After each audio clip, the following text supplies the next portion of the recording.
this time, I'm going to ask that you fasten your seatbelts.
How PPG range. Surprised me that we can still keep this nice, precise and direct handling in such a basic E and B wing. It's really great.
Hey, everybody.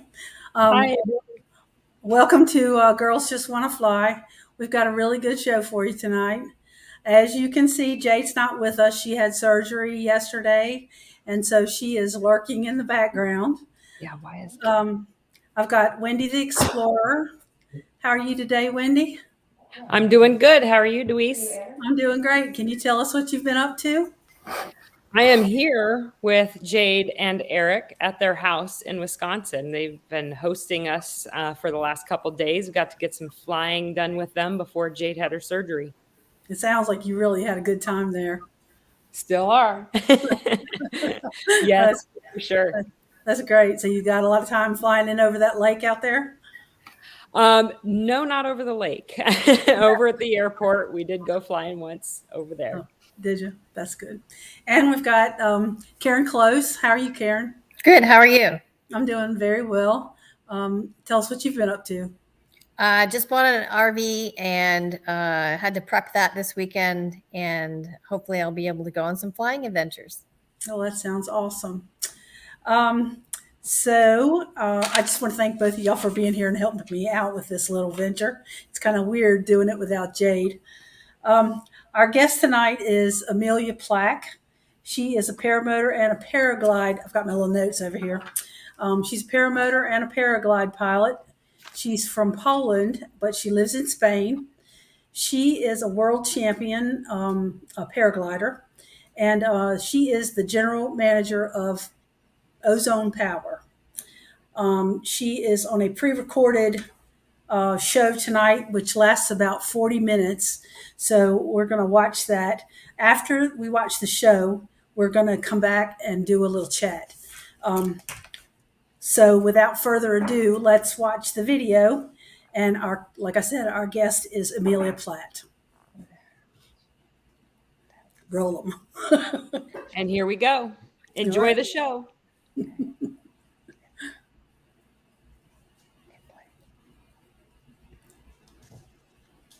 Welcome to Girls Just Want to Fly. I am Jade, and we got Deweese on the show this morning. We are actually doing a pre-recorded show because we are up at 6 o'clock in the morning, and we are with Emilia Plak.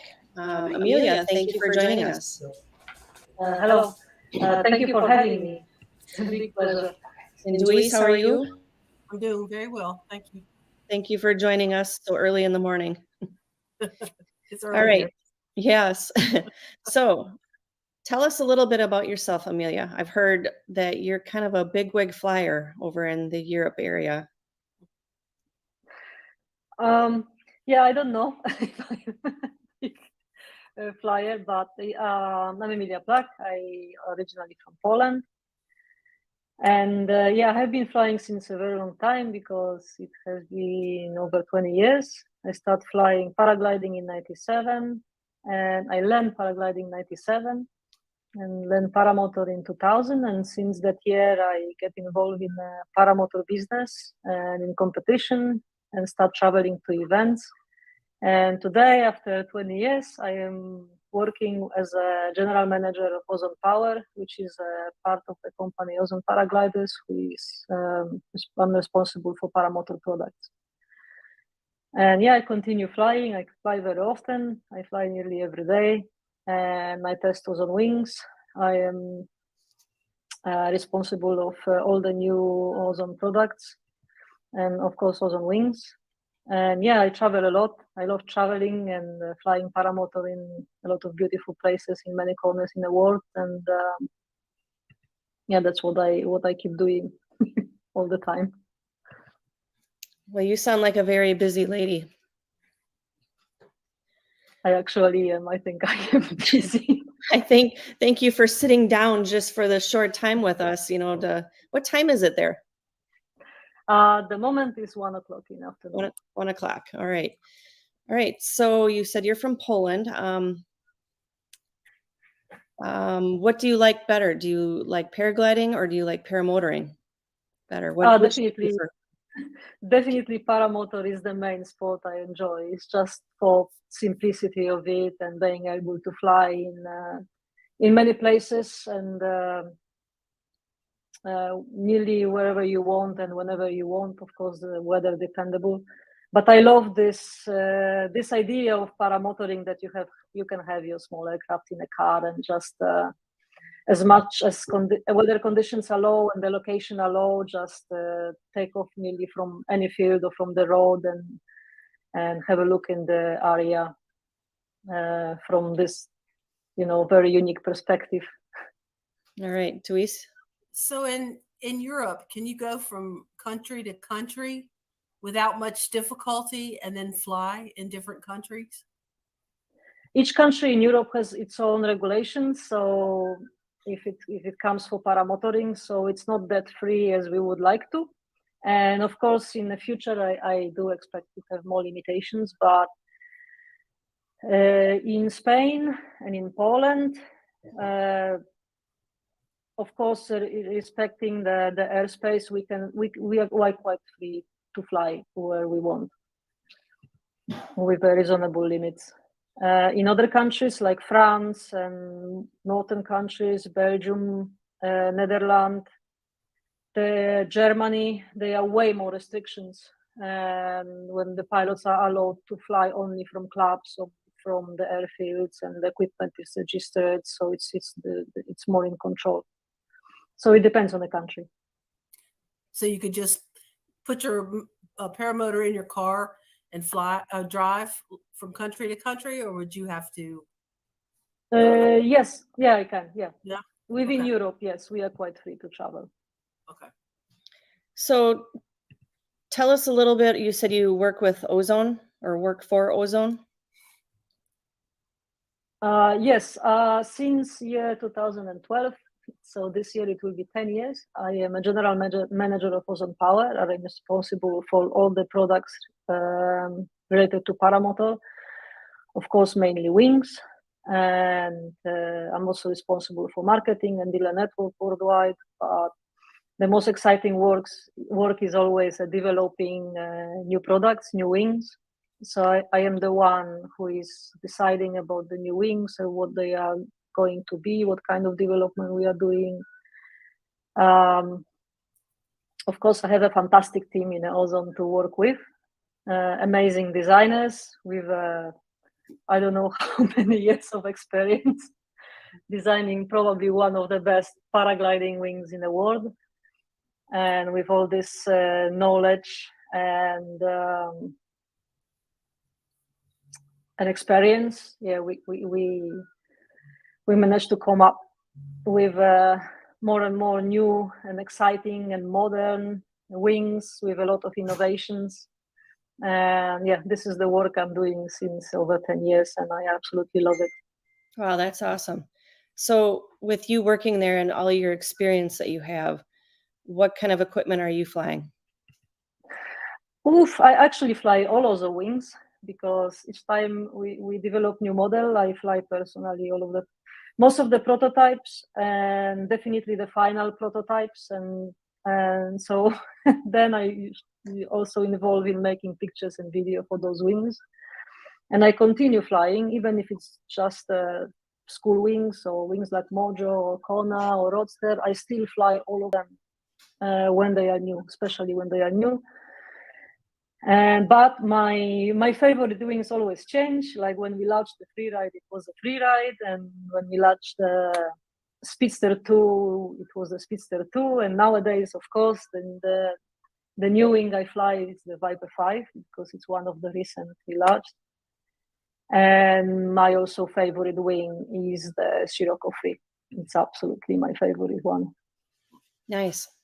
So, asking for a friend, how well is excuse me, how good is the Roadster 3?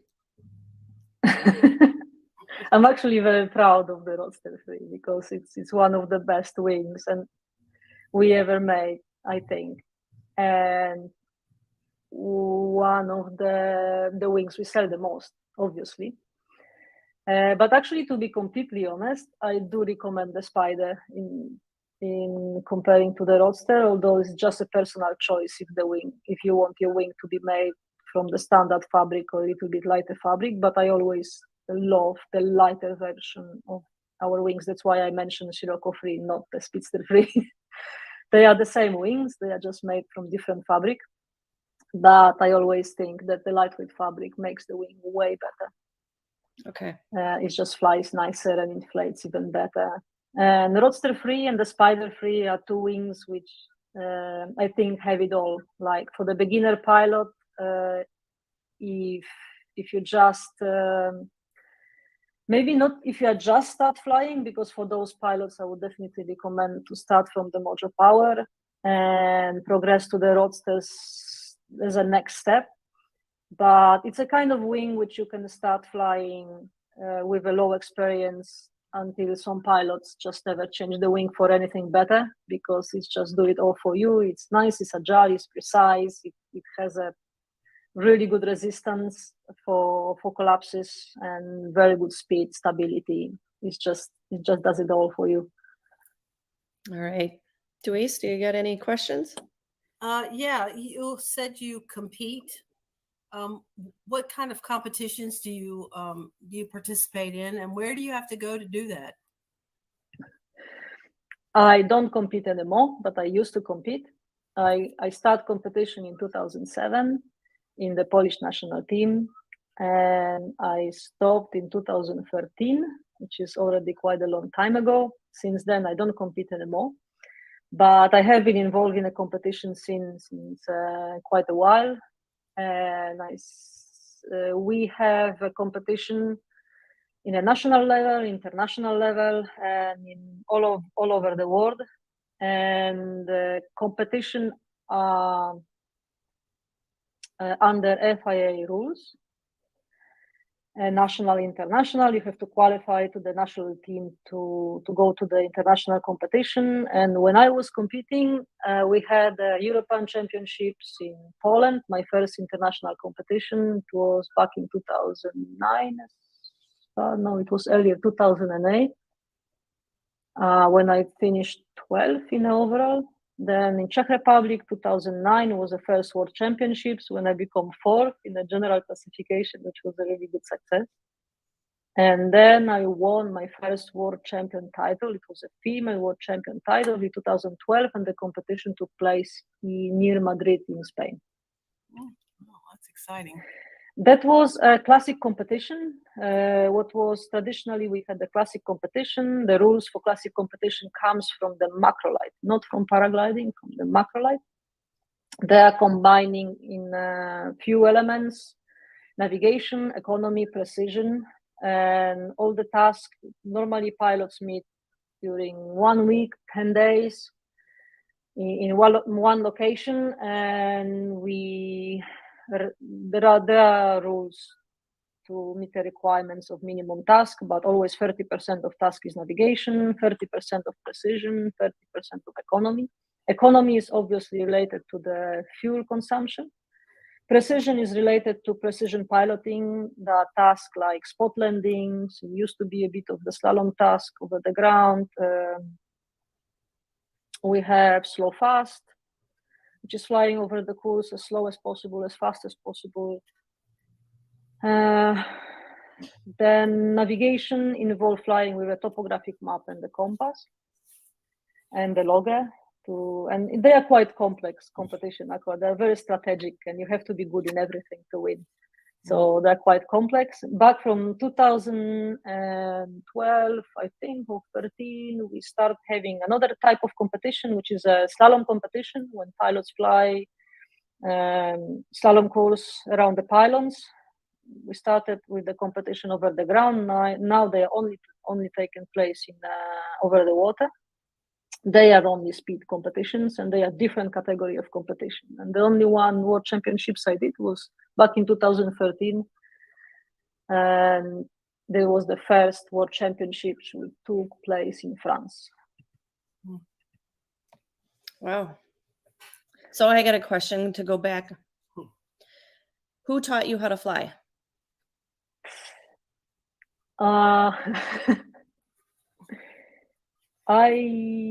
Back in 97, I didn't know anything about the paragliding until a friend of my dad showed me a paraglider on a picture, and I rushed into the paragliding course next weekend after I saw this picture because I thought it's an amazing idea. And my instructor at that time was, actually we didn't have many schools back then in Poland, but it was Janek Borowicz from Poznań.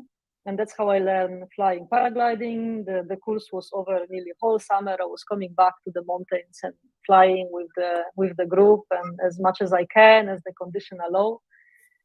I didn't have money to buy my first equipment, so I didn't jump into paragliding full time just yet. I had to wait another 2 or 3 years until I had some money to buy my first paraglider, and then I met my future partner, Ryszard Żegadło from Warsaw, and he was producing Paramotors at the time.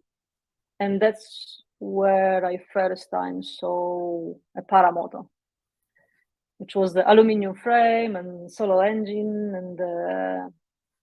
and it was quite heavy and big construction, and it was like more than half of my weight. Then it was something quite difficult for me to do.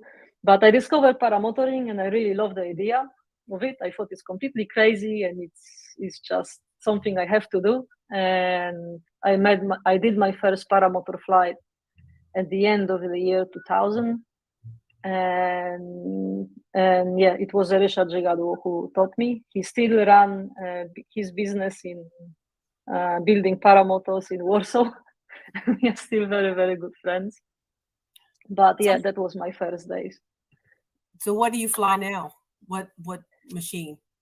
Now, since maybe over 12 years, I fly PAP Paramotors, which is a brand made by a French guy, Pierre Abed, who lives down South Spain, in Estepona, Marbella. PAP is one of the first paramotor manufacturers starting making paramotors, I think, in 94, as early as 94. And when I first time went to international event, which was the south of Spain back in 2001, I met Pierre Abed, and all the Spanish team were flying Paramotors. So it was absolutely legend for me, and we are friends till today. And it's absolutely my favorite Paramotor. Nice. So, with all your experience in flying, are you a Big Acro Flyer? Actually, no. No. I was very much into more extreme flying and more dynamic flying, and never really acro, but I love precision flying and a little bit of freestyle, and I used to do it a lot. And of course, I went through the stage when my wings was getting smaller and smaller and smaller, and to the size of the 14. And of course, I'm light, so for me, the flying 14 is not the same as for average guy who is 20 kilo more than me. So yeah, and I still like doing that. But it's not my main focus, the acro flying. Actually, my favorite flying is just is discovering, is traveling, making pictures and videos, and flying with friends, flying in new places, and the trips like pyramids. This is what I love to do. And speaking of that, I'm gonna pull up I was just trying to find my pictures here, so just bear with me one moment.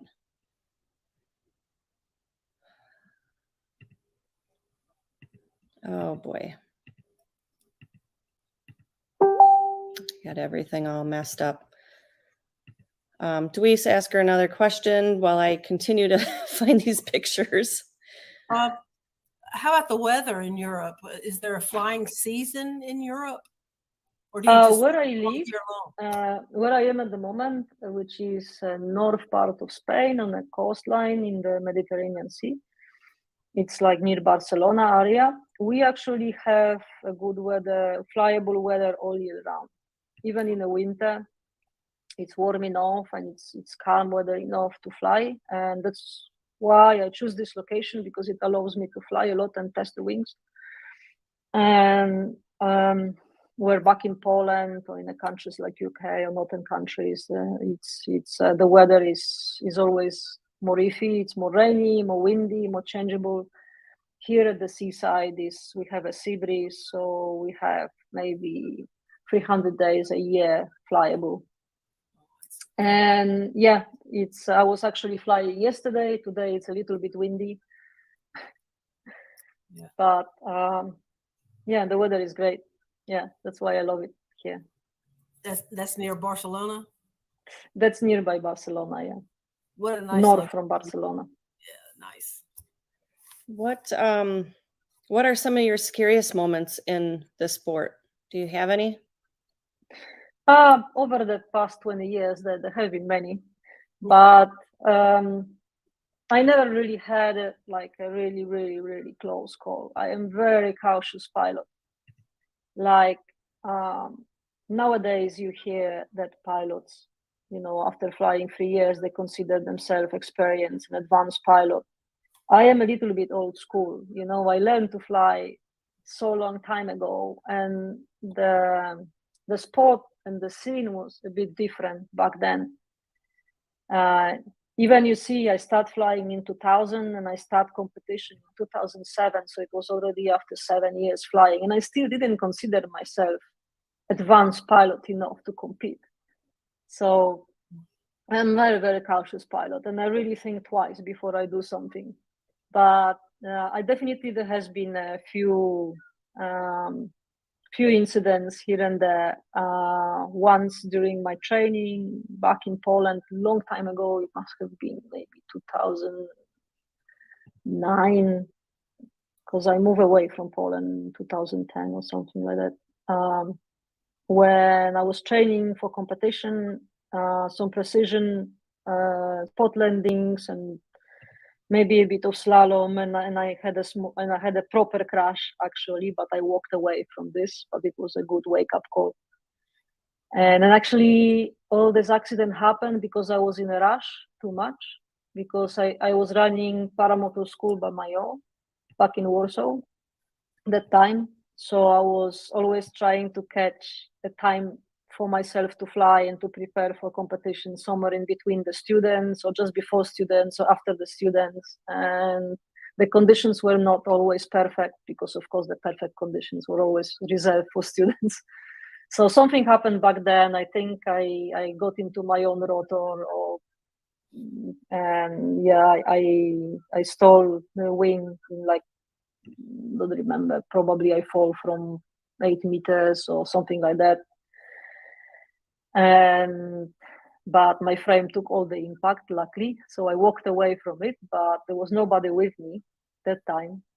So it was my most serious crash, and nothing happened to me. And I had a few close calls. Like I remember the day I was flying in New Zealand alone as well, and in the random spot, and not really planned. It was just good weather. I saw a little airfield. I asked the owner if I can take off. I took off from there, went to the coastline, and suddenly conditions changed completely. And I found myself behind. I couldn't come back anymore to the takeoff place. And trying to come back, I got into the rotor from behind the hills because the wind direction changed and become stronger. And I had to land like in a big rotor in a farmer field somewhere in the middle of nowhere. I had to walk like 2 kilometers out of there before some farmer found me. And I didn't really like it because I was on a free ride at that time, I think free ride 17. And the wing was all over the place, but took me safely to the ground. I kind of crash landed somewhere in a high grass, soft grass, but that was not fun. And luckily nothing happened to me. And I think all the rest, I was just extremely lucky each time. I took some more risk, like usually flying by myself somewhere, or I shouldn't be too far away or too late, but I always have been extremely lucky. It's just more lucky. Like another not very clever thing I have done, which could end up really bad. And I absolutely don't recommend this idea to anyone. And we flew over in Mediterranean Sea from Mallorca to Menorca, from Menorca to Mallorca, from one island to another. It's like distance 70 kilometers without any boat following us, which means if I would have an engine problem and land in the water, it would be quite difficult to find me. But nothing happened, but this was absolutely not very clever idea to do. Exciting though. All right. So I am interested in hearing about your trip that you're also planning too. You were talking about the pyramid trip. I have Yes. been those trips. I help the local pilots organize them and invite pilots from all around the world to come to Egypt to fly at the pyramids. I have been there twice. We organized the first event back in 2018. This is to Iceland. Sorry, I have so many. Oh yeah, I'm sorry. I thought I was trying to find my pictures. I will let you continue with the pyramids though. The pyramids trip is organized a few times a year, and everyone are more welcome to come and join. Yesterday, I have been publishing a video from our trip in December. We made a long video which comes in 3 parts because we're flying in 3 locations, because we wanted to show how the trip actually looks like, except just showing a few aerial footages and quick videos which you can follow on social media. We made a longer version explaining what is it all about and how it is, and how it is to be in Egypt and to fly paramotor in there, how are the local guys, and how the trip is organized. So those videos I completely recommend to watch. And if someone would like to join and fly in pyramids, please contact me or contact SkySpots directly. This is absolutely amazing experience. And I will be back in Egypt in October, later this year. In March, I won't go because I can't be there all the time and with everyone. But in October, November, December, I will probably be there. And most likely, I would like to discover a few more spots to fly in Egypt. Some undiscovered places yet, which is top secret at the moment. Right. And amazing. but my next trip here in Europe is with my partner Matthias. We will pack our camper van and go for over a month tour, visiting my friend Noah in Faroe Island. And then from Faroe, we go to Iceland and we stay there for a month, flying and mountain biking and working from the van, because wherever I go, I always work. But yes, Iceland is my destinations I choose to do this year. I have been planning it since a very long time, at least 3-4 years. And each year I'm not doing it for several reasons. But this year I decided, let's go. So we are going to Iceland. And it's going to be incredible. I can't wait. Yeah, for sure. Incredible. Louise, are you going? No, probably not. There is no any specific plan for Iceland. We will be just there like 28-30 days, and the plan is to just chase the weather and fly in the location when the weather is good to fly. So there is no like list of the locations we go. We just go everywhere. Wherever is flyable, we will fly. Dang, I would love to, but I'm getting a new knee in June, so I don't think I'll be walking very well yet. Oh, wow. Yeah. That's a huge one. Sounds like a serious one. Yeah, I've had 7 knee surgeries and I'm finally done with this knee and I'm going for a brand new one. Okay. Oh, wow. So that's why I fly a trike. So I have been there. I completely understand. I also have small problems with my knees, and each time I had the surgery, I was using the trike, and it's I absolutely love the trike for that, because it keeps me in the air when I can't fly. It still keeps me in the air, and I absolutely love it. Yeah, trike is the way to go. Yep, I did see some pictures with you, and I was going to ask about being in a trike, and that's good. I did ask my doctor, or my husband actually asked the doctor if I could foot launch, and he's like, I prefer you not. The landing part was probably going to be the worst unless I maybe got on roller skates. Yeah. Trike's the way to go. The trike is the way to go, and it's I never really liked trikes in the past that much. I was avoiding using them, and I thought they limit me because I can't take off from anywhere I want. I need to have a little bit better surface to take off, but I damaged my meniscus in the right knee 3 years ago, I think, and I had to have a small surgery, and I jumped into a trike just after surgery, actually, way too early. And I discovered how actually trike makes your life so much easier.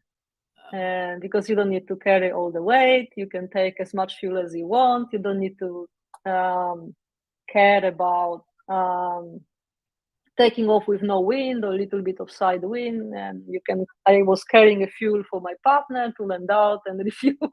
So it's fantastic. It's absolutely amazing. I love the trikes now, and I still use it occasionally. I actually have 2 trikes now, one a little bit bigger when I take another person with me, and another small one, which is mini pop rolling, which is actually even more incredible because in the air, it actually doesn't feel like I have a trike.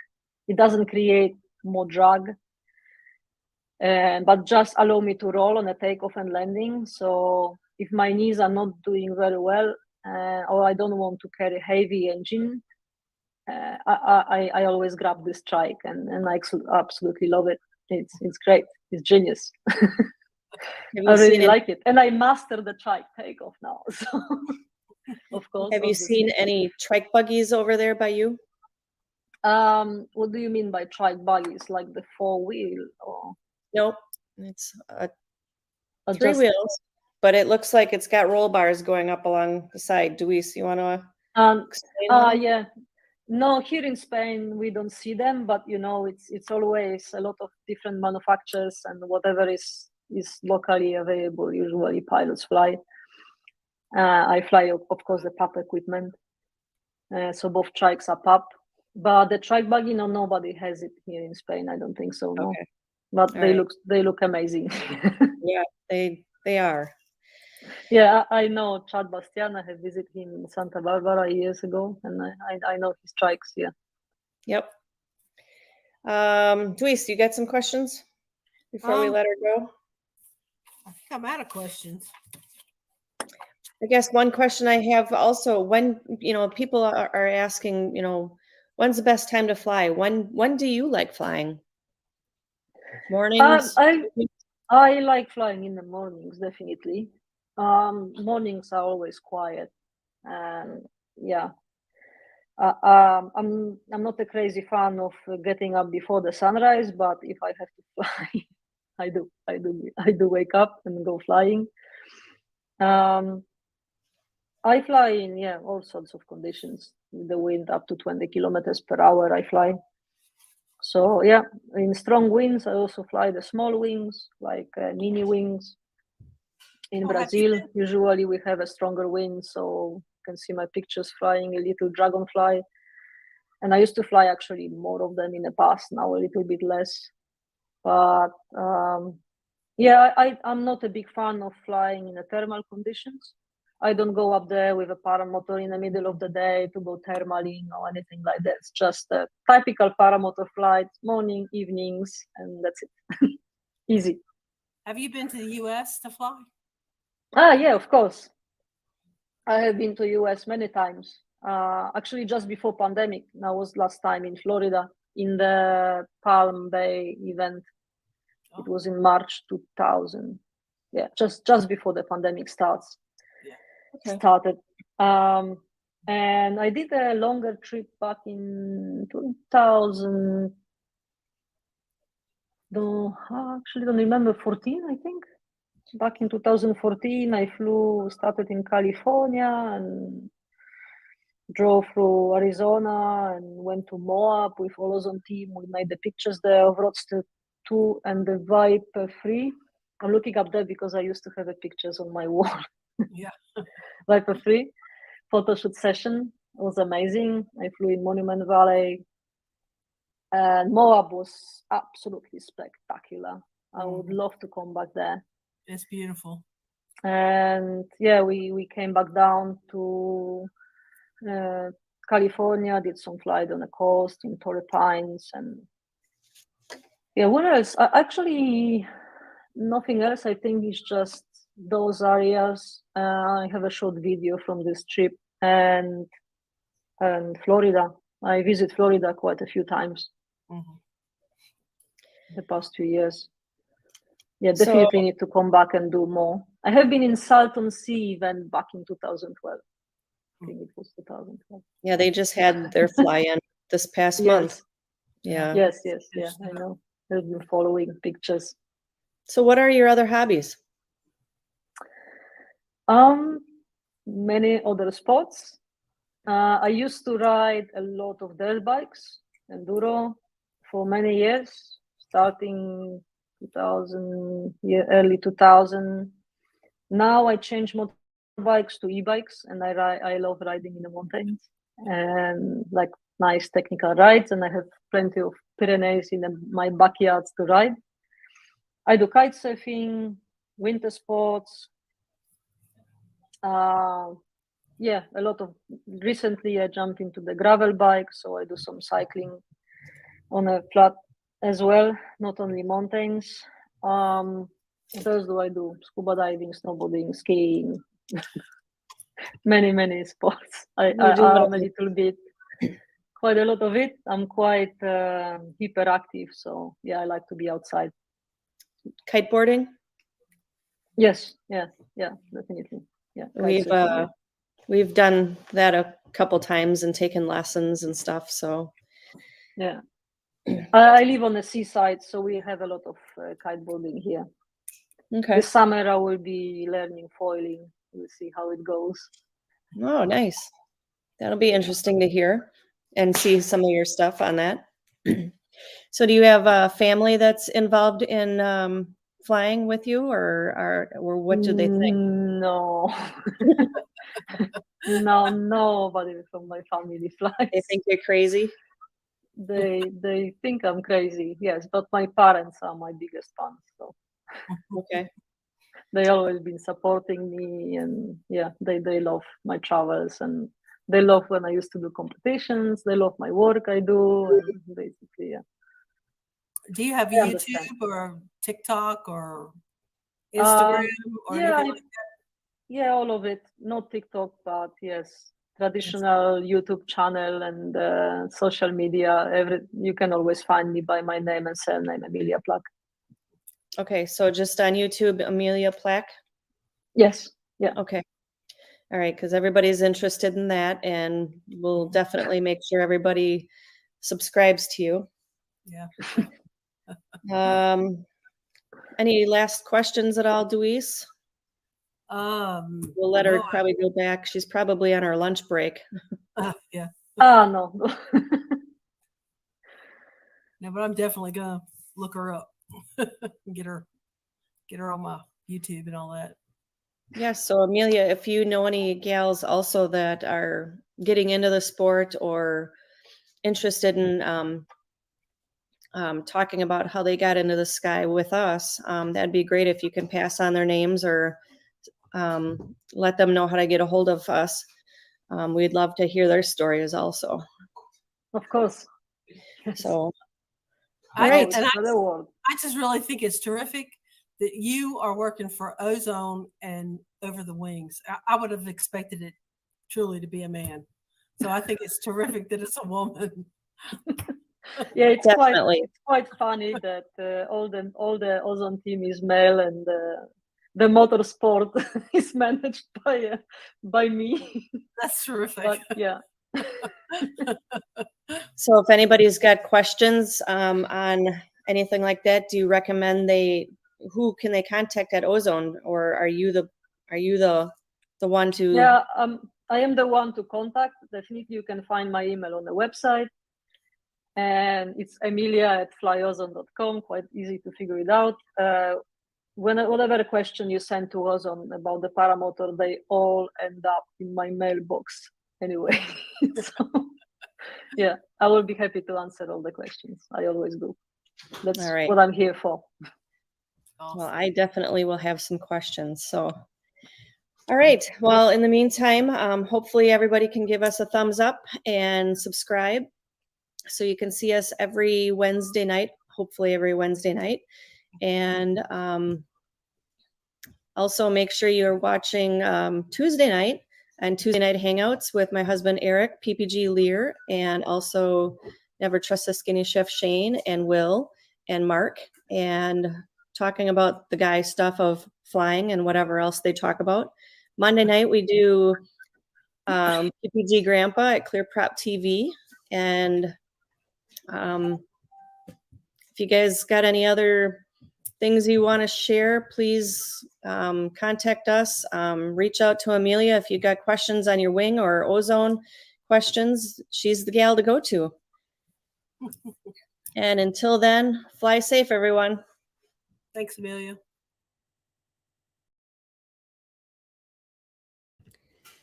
Hello again, everybody. Hello. So that was a really good interview. That was great information on an interesting woman pilot for 20 years. Weeze, you're on mute, by the way. Yeah, she stays really active with a lot of stuff. That's great. Yeah, she's really terrific. She was really a good guest. I think that's something I noticed as a pattern. You notice that guys that are pilots, they focus so much on the one thing that they might do a second thing, but women, it seems like they get into, they get into flying planes, and they do paramotors, and they do skydiving, and it's just, I think that's getting to be a pattern I'm seeing. Yeah, and she's a world champion too. She was a world champion paraglider as well. I guess it was in Europe, but she's terrific. Very good interview. Yeah, and since it was pre-recorded, we wanted to just kind of put an extra announcement out on Tuesday nights hangouts. Eric is going to be taking a little bit of a break on that because of just things being so crazy and hectic and busy. So we just wanted to make sure everybody knew that. So what's going on with you, Deweese? Have you been, I saw that there was a question earlier. Did you fly since Bad Apples? No, I have not. I've not been flying since Bad Apples. I'm in the midst of a airport battle. Oh man, really? Yeah, still the airport that's closest to me. I've been locked out. I can't get a key. So the FAA is still in a battle with the people that the airport authority there. They apparently are. I don't know. I guess they're going to make a visit with the airport authority. Is all I know. So I'm still waiting to hear back from that. So, and in the meantime, I'm waiting for permission to go to the airport in another nearby town for them to give me permission to take my camper down there and spend the night. So I can camp down there overnight, like fly in the evening and then camp and fly in the morning. So I can fly down there. I just want to be able to take my camper down there because it's about 35 miles down there. So Okay. I want to be able to spend some time flying once I'm down there. Right. But that's it. That's my news. What's going on with you, Karen? Yeah, I bought a camper and I'm hoping to use that to do some flying exhibitions, like just drive around maybe at some point, just fly at different places. I do have a few things that I'm going to do over the summer and into the fall. I did fly one weekend after Bad Apples. One day was a bad day. It was just, it wasn't a bad day just for me. We had a plane tip over. We had another guy who foot launched and face planted in a field. And I got a crosswind again, those darn crosswinds between the hangars. It flipped my wing around 180. Oh. And I was like, okay, you know what? This is a sign. I'm not going to fly today. I packed everything up and said, nope. That's how your leg got injured, isn't it? Yeah. And so I flew the following day, which was better winds, and went up and had a good flight. And I haven't been up since because last weekend I had spent, taking care of the new camper. So, wow. Well, we got to fly here in Wisconsin with Eric and Jade before her surgery. It was 2 nights ago, I believe, that we went up, and it was a little bumpy. And then there was a sheer wind when you got up high enough, it started taking you and just flying. So I didn't go much higher. At first I was trying to gain a little bit of altitude to see if I would get past it, but it was getting worse. So I just stayed low and we did see a bear too. I didn't see the bear, but Tim, he did see the bear. He spotted it and was shouting down to my husband, Justin. Telling us where it was where it was on the ground. Oh, that's by the airport building. Yeah, that's really cool. So Tim's not there now. He's already gone. He left Montana. Montana's gone to Montana. Yeah. Well, I know he's going to be missed. I think it was bittersweet. He was ready to go home, but he just loved his time with everybody and getting to meet so many new people. Yeah, that's all right. So we were going to talk a little bit about injuries. Yes. Take it away. Sure. So we wanted to see in the chat, anybody who's on here watching, if you're a pilot and you've ever had an injury that was non-related to flying that makes you worried about when you fly. And then also any of those kind of similar situation where if you had an injury caused by flying, if it's made you hesitant or nervous to continue flying. And, of course, you've probably gotten through it by now, but still just think about it. If there's anything anybody wants to share, we can definitely put the questions up on the bottom of the screen, and then we can kind of talk about it. And if you want to share yours to start out with, we can kind of go around in the circle of the three of us, as well as we can pull up the chats. Well, I know I can tell first that, I injured my hand in December. It was a rollover in my trike, and it tore my hand up pretty good. I had to have surgery, and it took about 5 months for that to get healed enough to where I could fly again. And I just flew at Bad Apples, so and I was a little nervous when I first went up, but once I finally got up in the air, it was back to normal. So I did have a little fear at first of going back up and wondering whether my hand was going to actually operate. The only difference now is that I will always wear gloves. I don't think I'll ever fly without gloves again. Hopefully next time if something like that happens, it'll shear the gloves off rather than skin. So Yeah. that's my thing. So And it still is in your mind every single time, even with the gloves on, right? yeah, oh yeah, it's still there, and it makes me more conscious about paying more attention to what my wing is doing. It really does. So, and I'm also glad that I went to Kyle Oakley's and spent several days with him and worked on his little buggy that he's got there for wing training, and did a little of that wing training to get more control of my wing. So I think that helped too. So Nice.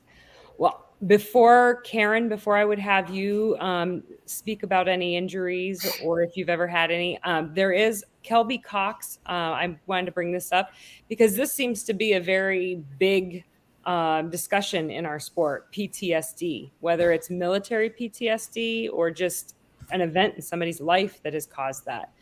I think that all of us would agree that flying is a very emotional thing. And it also is about having confidence in yourself or getting through something, I find that a lot of people who fly are business owners and people who are in high profile jobs that are stressful and a lot of hours that they work. So some people will fly just to be in that piece of their mind space that blocks them from everything else, lets them just be in that current space thinking about what they're doing in the sky at that time.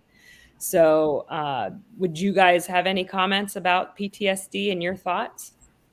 No, I think you're right on because my father was self-employed when we did it. I was in a job that, yeah, it definitely gets you out of the mindset because when you're self-employed or you're in that mindset when you're with your job, it's 24/7. And when you're up there, you don't have time to think about that job, right? And so it makes you disconnect from that constant thought process. Yeah, so it's definitely forces you to change the scenery. It's one of the reasons why when our dog passed away this fall, I said to my daughter, we need to do something dramatic to snap us out of it, which is why we went skydiving. So it just really forces you to shift your thinking, snaps you out of whatever it is you're in a rut and doing. So yeah.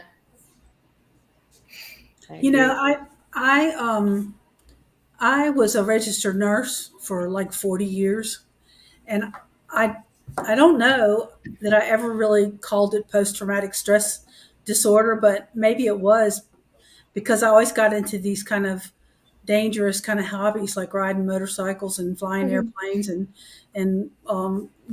paramotors and doing all these crazy things. But maybe that was my way of dealing with the job that I had to do. So maybe, I don't know, maybe that was it. I don't know. I always thought I was leaving it at work, but maybe I wasn't. I don't know. There is another interesting, before I move to you, Karen, there. Bill H. had mentioned about, does getting old count? This is another thing I see. It's midlife crisis. It's, I want to do this by the time I'm 40. I want to do this when I'm 60. I want to be able to bucket list. Yeah, bucket list too. Yeah. So I think that's a good point. What do you guys think? Yep. Yeah. Getting Yeah, but I was old doing it when I was young. But I always wanted to do everything. So Karen, tell us if you have any injury pre or flight related. I actually had 2 injuries. One was back in the day when I did it. I wasn't, I didn't even leave the ground yet. My father and I were doing a pre-flight check on my engine, and I thought he had released the compression valve on the old engine. I had a Walker Jet, and I went to start it, and I threw my body into it, and I tore my shoulder. And I looked at him, and I said, "I just tore my effing shoulder." And he goes, "No, you did not." I said, "I swear to you, I tore my shoulder." It took me 3 doctors because I was a dancer. I had hyper flexibility. And so they didn't believe me when I told them, because they're like, "You wouldn't have that range of motion if you tore your shoulder." I said, "You don't understand the level of flexibility that I have. This is not normal for me." But the 3rd doctor humored me. And then it came back after the scan. He said, "Yeah, you tore your shoulder." I said, I told you I tore my shoulder. So that was then. And then this last, I guess it was a month ago, that I slammed into the hangar from a crosswind and tore up my shin. So if you saw me at Bad Apples, you probably saw that damaged shin of mine. I was walking around. Wow. Yeah. That's, I mean, I chose to fly a trike. I learned on foot launch, but I had my L4, L5 back surgery a good 12 or 13 years ago. And it just worries me, even being a trike pilot and, you know, in that harness, you always still will wonder, am I going to hit too hard? Yeah. You know? But everything's been fine. Everything's been great. And I do want to be that crazy 80-year-old lady in the sky flying still. So that's my goal. Yeah, me too. That's what I want. Yeah. Here is a comment from Shane. Never trust a skinny chef, Shane. Hey there. Shout out to Shane. Have a shoulder that's shot right now and kills him when he's flying, but he does keep on flying. And I know at Bad Apples, he mentioned that. Yeah. I guess when you do what you love, nothing will stop you. You just keep on doing it. Yeah. Let me see if there's any other comments in here. DP says flying is what gets me through the PTSD. Good. Yes. And it is neat with the surgeon's PPG. Resurgence. Resurgence PPG. I knew I was going to mess that up. But being able to, you know, do what they do for all the military people that come back, and being able to, you know, some people can't afford it, or even just question if they want to spend the money of trying to learn how to do it. And just being able to help all those people is great, and give them their confidence back, and it's a nice thing to see. Yeah, I think they really do some good work. Yeah. I'm looking here to see if there's anybody else here. Walter says hi to all of us. Hi, Walter. Never trust a skinny chef, Shane. He said, "Wendy, I started flying after my son passed away from cancer. That's how I started. So flying was a therapy for him. I can understand that." Yes, definitely. Let's see here. Angela says flying is very therapeutic. Mm-hmm. So let me ask you, Deweese and Karen, what's the number one flight you remember? I know you don't want to fly when you're stressed, or fly when you're, you know, you're supposed to be in your right mind. But what would you say is your most memorable flight of going up and just being either in peace or thinking about something and just being glad that you're up in the sky? Do you have a memorable flight that way? Even if it's that sunrise you remember, or the clouds, or... Mine was a sunset. It was just so orange. The sun was just so orange, and you know, that pink orange sunset, and the sky was just beautiful, and the temperature was just perfect, and I don't know, it was just gorgeous, and the air was smooth, and it was just beautiful, and I don't know, it was just magical. I don't know. It was last fall. It was beautiful.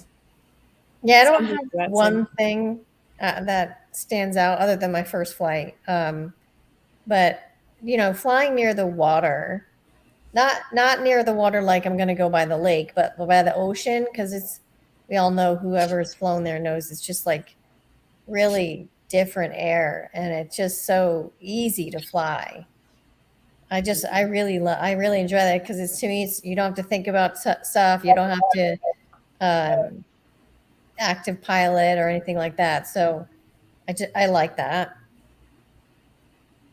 Yeah, and my most memorable flight is probably the highest that I ever went up and didn't realize how high up I was until until the end of my flight and going back and reviewing all of my apps and my footage. But I went up in a morning flight and got above the fog, which I did get yelled at our local airport by a pilot who everybody stayed grounded. I kind of was the first one up out of 4 or 5 people that set up their wings, and then it just kind of closed in on everybody.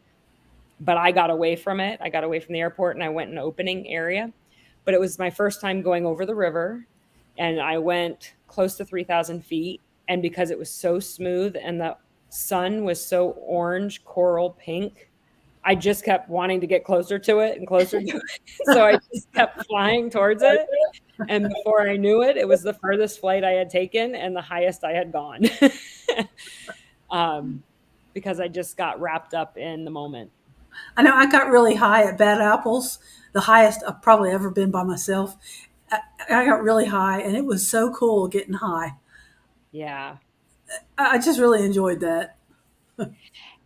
And I know they do say the higher the better, the higher the safer, Yeah. But there is something about getting through the bumpy air first to trust everything to keep going and keep going. Now, it's one thing if it's proven to you by other pilots flying around and they're telling you, oh, it's good, go higher. Then you trust it and you go. But there's something about that flight that you just go up and you're not paying attention to anybody else. You're just kind of doing it for Just do your it. Yeah. flight. Yeah. And you're finding that it's smoother as you go and it's better as you get up there. And it makes it a more memorable flight, I think. Yeah. And I think I haven't gone past 3,000 feet myself. What was that? I haven't gone past 3,000 feet myself. Yeah. I don't know what my altitude was. I didn't have a altimeter or anything, so I don't really know what it was. But it was fun. And you know what? That gives another discussion point too. Deweese, what do you guys use when you fly? Do you want to put something on your trike? Because I know you have a quad and you have a trike, and I have a trike. Is there anything you guys want to install or want to try and use on your equipment? Well, I actually do have something, but I don't have it. I didn't put it on. So. And what is it that you're gonna? Well, I have a GPS, and it's got an altimeter in it. So, and I have a phone that's got programs in it, but I didn't put it on there. I didn't hook them up. At this point in my flying, I don't feel like I have enough time and flight experience behind me to continually look at my phone. So, I understand that. It's got to be perfect conditions before I'll ever even take my phone to take a picture or show that I parked my brakes. Right. But I can park one of my brakes at a time, but I don't want to park both of them yet. Yeah. And everybody's different, right? That's the nice thing about this is everybody has their own timeline that they do their different challenges to themselves. Do you park your brakes, Karen? I have, yes. And I have the thumb throttle where I can use cruise control, so that makes it a little easier for me. I have cruise, but I've never used it. Yeah. The thing that scares me, I do use 2 different apps. I use Fly Sky High and I use Gaggle. Mm-hmm. And I've not tried that. When you just turn them on and you don't have to look at your phone. It logs your flight and all that. When you take off, it just logs it. I have parked my brakes. I get terrified of letting my trims out. I don't like that drop you feel when you do it. I don't like it. And I've tried it. I've tried following the gang. We're going out to the lake and I tried following them out and I would just easily ease one of them out at a time. But while I'm doing that, I'm turning around, and then I'd go back and do the other one, and then I'd turn back around, and they're all gone. I can't see them. I'm like, where the hell did everybody go? So I don't bother. It's like the old lady in the sky.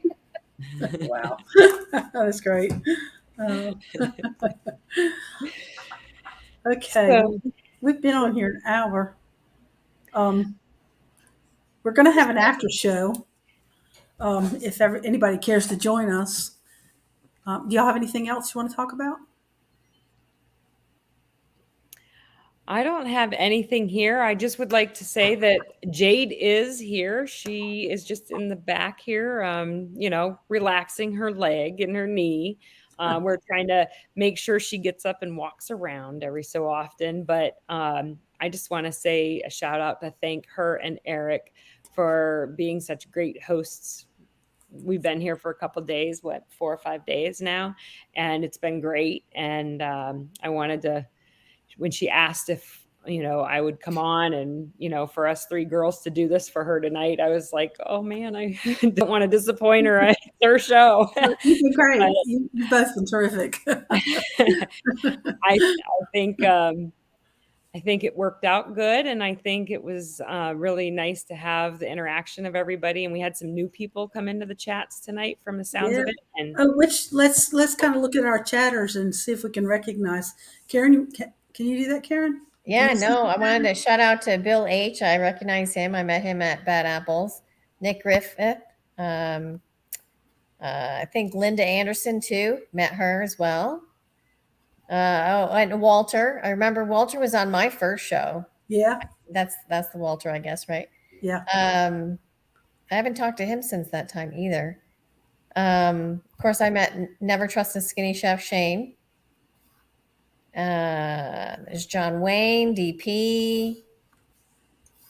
Who else is in here? Angela. Scuba. I don't know if Scuba's still in here. Tim was in here, but he was driving, but I haven't seen any comments from him, so maybe he's Oh, there he is. Okay, I was hoping he was focused on driving and not texting and driving. He's a multitasker. Clearly he is. Yeah. Kelby Cox. Yep. Scuba. Yep. Yes. Saw Mark McElroy at one point. So join the after show and chit chat with us. Angela.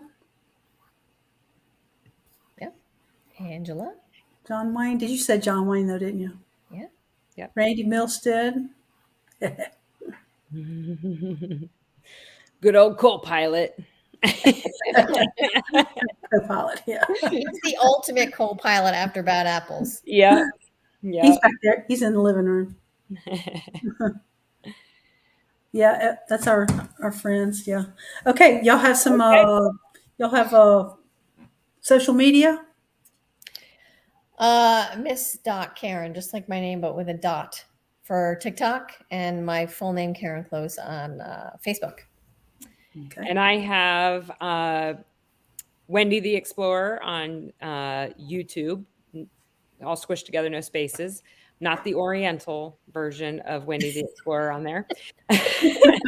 And then just Wendy Weaver on Facebook. Or you can even find me under Weaver Wireless Consultants on TikTok, or Wendy Weaver on TikTok. Okay, and I'm Deweese Milstead on YouTube and Facebook. And then what's the other one? TikTok? Oh, TikTok is Wheezy RN. And then, okay, what else we got here? We have a nice outro that she has put together for tonight. And I know that Eric was sharing the link to join us for the after show, couple minutes to sit and chat with each other. So if you wanted to scroll through your comments, you can find that link to join afterwards. I think it's limited to so many people. Is that correct? 10, I believe. Okay. Yep. So thank you all for joining us tonight. I will put us It was a in. good show. Yes. Good show. Yeah. I will put us into the outro video, and you guys all have a great night. And thank you, Karen, and thank you, Deweese. Thank you, Wendy. Thank you. Karen. Good night, everybody. We're